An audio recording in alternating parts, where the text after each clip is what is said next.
Les initiatives positives, à bientôt 7h-10 sur Europe 1. Bonjour Jean Z. Bonjour Alexandre. Ce matin, Jean, on parle d'un double vitrage qui permet de faire baisser le bilan carbone. Effectivement, on reste dans le bâtiment, mais sans les taux d'intérêt. Toutes les solutions pour réduire la climatisation l'été et le chauffage d'hiver sont les bienvenues. Le secteur du bâtiment vit une petite révolution. Les innovations se multiplient face aux nouvelles règles environnementales, toujours plus exigeantes. Alors, nouvelles normes sur le neuf, notamment, qui exigent de limiter l'usage de la climatisation et du chauffage.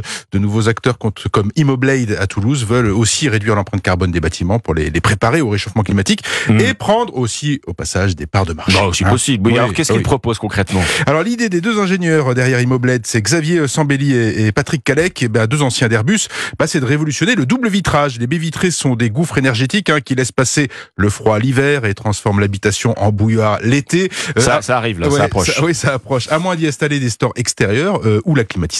Et dans tous les cas, la facture d'électricité va exploser. L'invention d'Immoblade est brevetée et vous allez vite comprendre pourquoi. Il s'agit ni plus ni moins que d'un store composé de lames d'aluminium dont l'inclinaison a été rendue optimale grâce à un algorithme qui a effectué son petit calcul suivant le bâtiment où sont installées les vitres et le mouvement du soleil selon les saisons.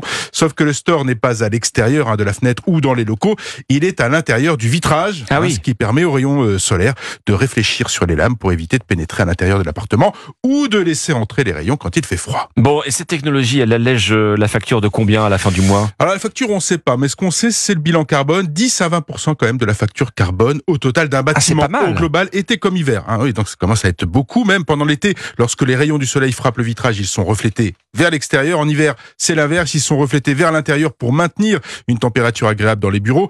Par conséquent, le temps d'utilisation des systèmes de climatisation ou de chauffage baisse et la facture avec CQFD. Cette solution a été déployée dans 2 collèges, plusieurs écoles toulousaines, mais aussi à l'école d'architecture de Montpellier. Bon, et le coût d'entretien? Nul, ça s'entretient comme une vitre classique. Les vitres sont réalisées sur mesure en fonction de l'orientation du bâtiment qu'il y a à traiter. Et du coup, ce sont des vitrages qui sont aussi bien adaptés aux bâtiments neufs, mais aussi aux plus anciens. Bon, une société en croissance et qui devrait encore s'accélérer. Oui, parce qu'Immoblade, c'est pas encore passé à la phase industrielle. C'est encore du sur-mesure, je le disais. La société a décroché une aide de 350 000 € dans le cadre du programme France 2030 pour atteindre enfin l'âge adulte pour son double vitrage du futur. Merci Jean Z. Les initiatives positives. À demain, Jean, sur Europe 1.